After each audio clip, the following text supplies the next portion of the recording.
What's happening, guys? Brave Valkyrie Evolution Dash 2A is right here. And that means it's time for...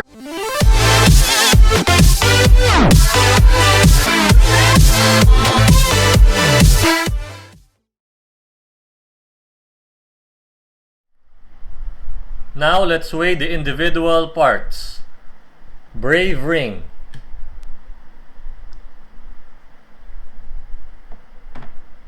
Valkyrie Chip. Chip Core. 2A Chassis. And the Evolution Dash Driver.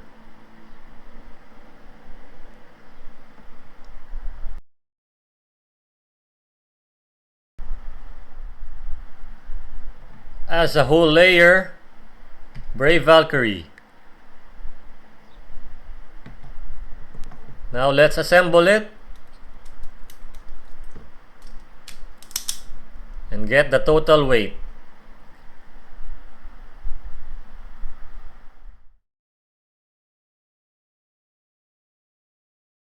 This is Super Hyperion with the 1S chassis.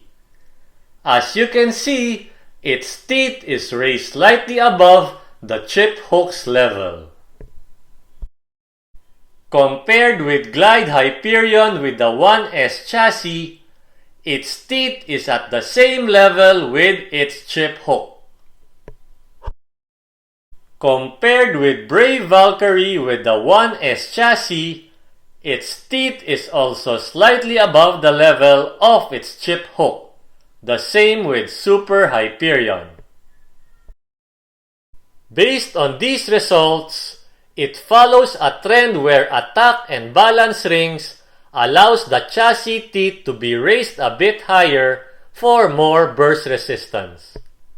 For defense and stamina rings, it only allows the chassis teeth to be at the same level with the chip hook.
In rounds 1 to 3, Brave Valkyrie dealt Archer Hercules 1, 2, and 0 clicks respectively. The 0 clicks in round 3 was due to not having enough hits during that round. In comparison, Super Hyperion dealt Archer Hercules 3, 0, and 1 clicks respectively. The 3 clicks in round 1 was due to hitting all of its attacks from beginning to the end. In general, the Brave Ring has a bit more oomph on its hits compared to the Super Ring. As for Judgment Diabolos, the results speak for themselves when talking about pure attack power.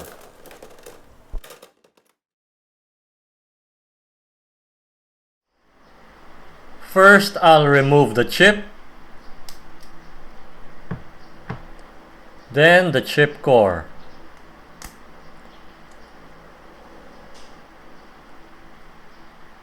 Now, let's do the same for Super Hyperion. First, let's remove the Hyperion chip, and then its chip core.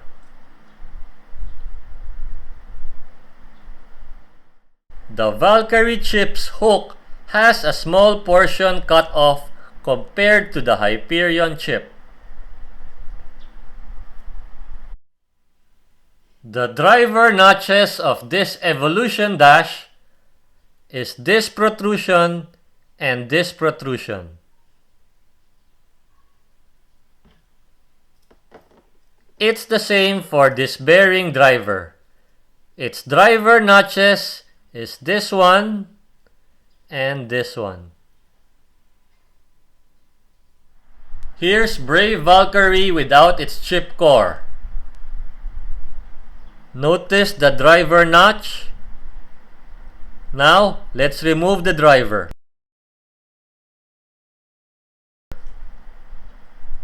One, two. Now, let's remove the 2A chassis and replace it with the 1S chassis to have a better view. Using the bearing driver, we'll connect it to the chassis.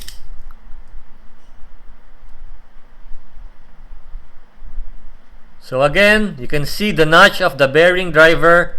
Now let's try to remove it. There is the notch. So 1, 2, 3, and it's out. The Brave Ring was removed to show an even clearer picture of how the driver connects to the chassis teeth. So let's connect it. And then let's count the clicks. 1, 2, 3.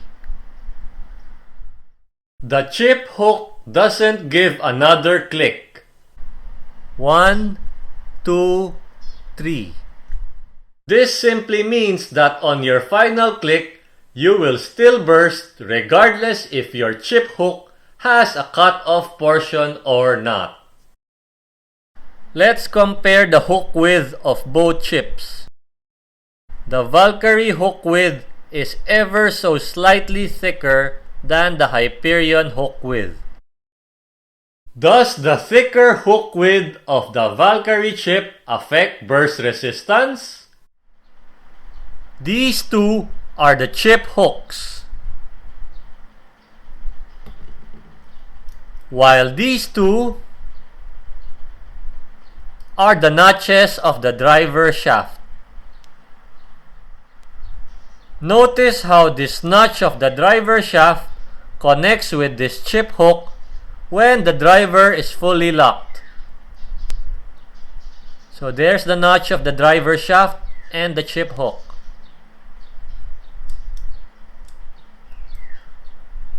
This is now fully locked.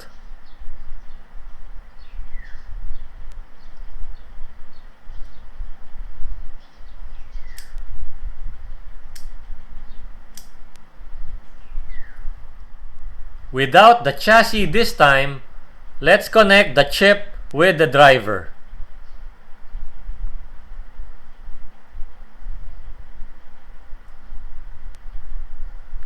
the notch of the driver shaft, and the chip hook.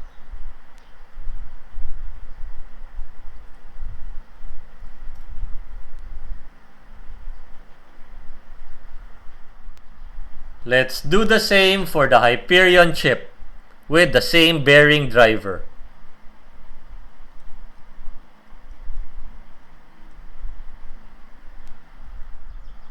The Valkyrie chip's supposed gimmick is that even though its hook is a bit shorter than the Hyperion chip, it will compensate by clinging tighter to the notch of the driver shaft.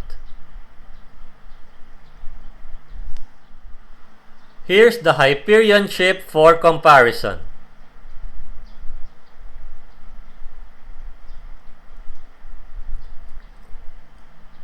Based on my testing, there isn't really a difference in the tightness between both chips. Let's try it using a dash driver, in this case volcanic dash.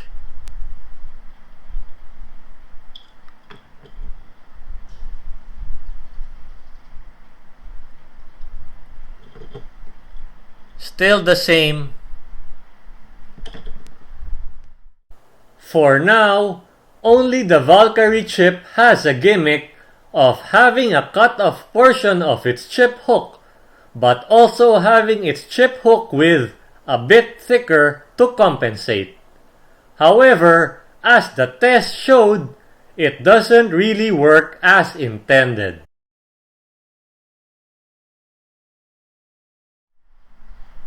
There are two modes for Brave Valkyrie with the 2A chassis. The first one is this mode, where the contact points of both the chassis and the ring are aligned. So this one, and the third one. The second mode is by flipping the chassis over and connecting it. Now, it has 6 contact points. 3 on the chassis and 3 on the ring.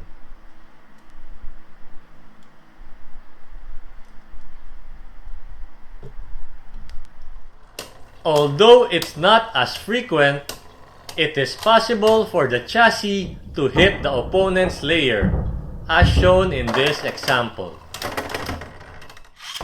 In this example, Brave Valkyrie on 3-blade mode was able to hit the dead armor with its 2A chassis. In this example, Brave Valkyrie in 6-blade mode was able to hit the dead armor with its 2A chassis. In this example, Brave Valkyrie in 6-blade mode was able to hit the dead armor first with its Brave ring, then followed up with another hit from its 2A chassis. Using the 1A chassis, it will only have one mode, which is this mode, which has 5 contact points. So for the Brave ring, you have 1, 2, and 3. And for the chassis, you have 2. That's 1 and 2.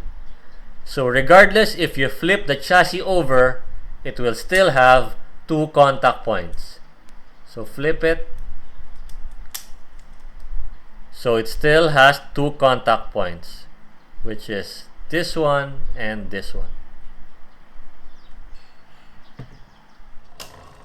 In this example, Brave Valkyrie was able to hit the dead armor with its 1A chassis. Let's test the attack power of the 2A chassis by only using the Valkyrie chip and the quick dash driver.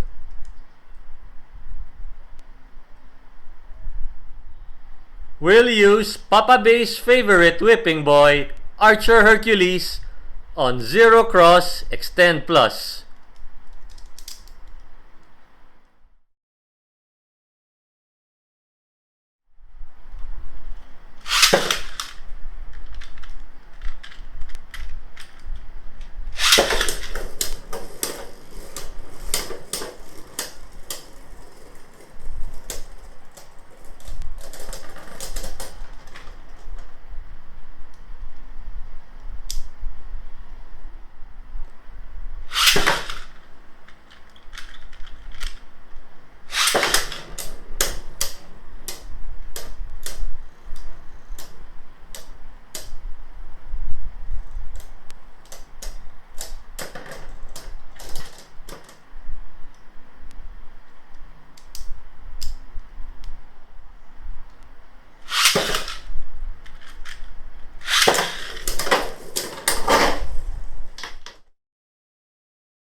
Let's test the attack power of the 1A chassis by using the same Valkyrie chip and the same quick dash driver.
In rounds 1 to 3, Valkyrie 2A dealt Archer Hercules 1 and 2 clicks and a knockout respectively.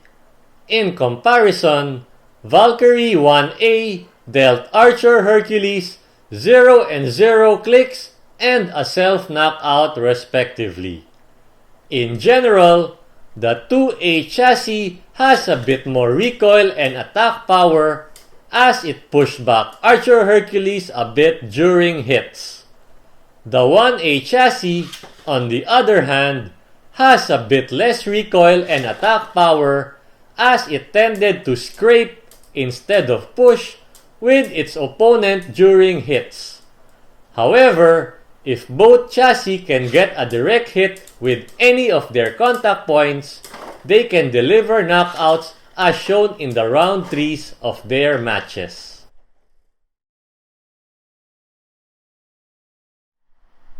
Now we'll compare this unawakened evolution dash with a top tier attack driver in quick dash.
Quick Dash was able to maintain its flower pattern longer and went to the edges of the stadium. In contrast, Evolution Dash was only able to maintain a flower pattern during the early seconds, and it quickly started moving to the center of the stadium. On the other hand, Evolution Dash had around 10 seconds more solo spin time than Quick Dash. But still, why would anyone even care about that in using attack types?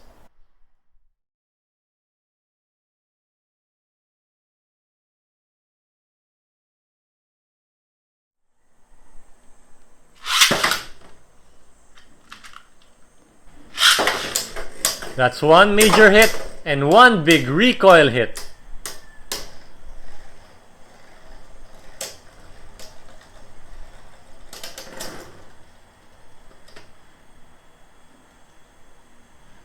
One, two. That's 2 clicks.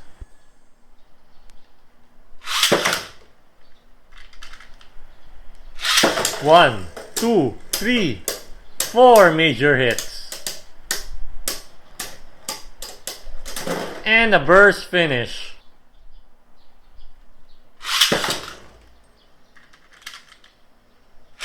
One major hit. 1, 2 recoil hits.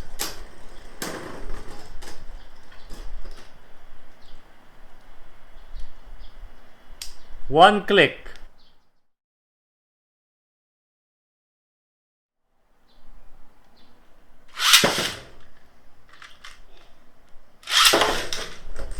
One, 2 major hits. 3 major hits. 4 major hits.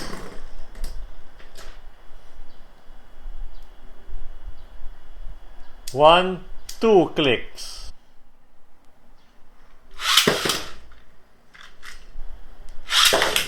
One, 2, 3, 4 major hits.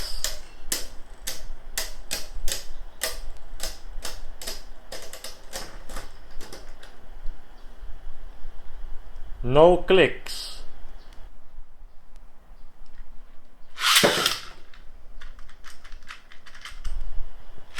One, 2, 3, 4, 5 major hits. And a recoil hit.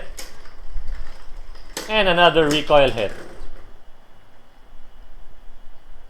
1, 2, 3 clicks.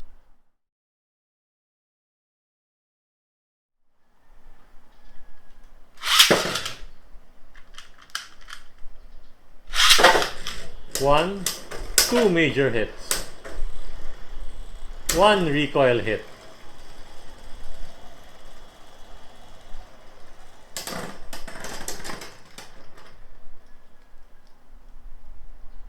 One click.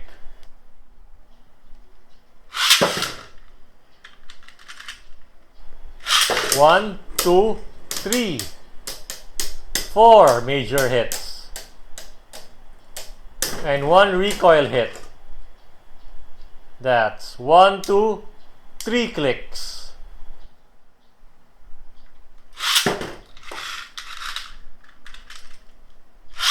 One major hit. 1 recoil hit.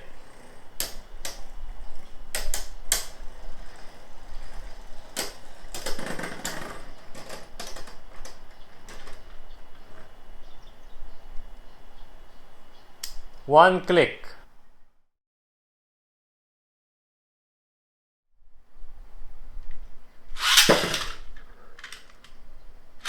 One, 2, 3, 4, 5, 6 major hits.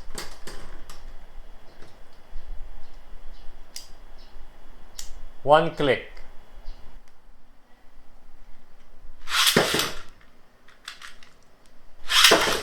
One, 2 major hits. 1, 2, 3 recoil hits. 4 recoil hits. One click.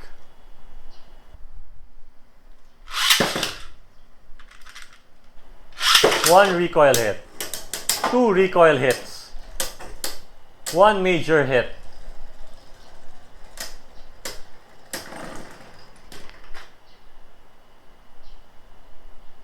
One click.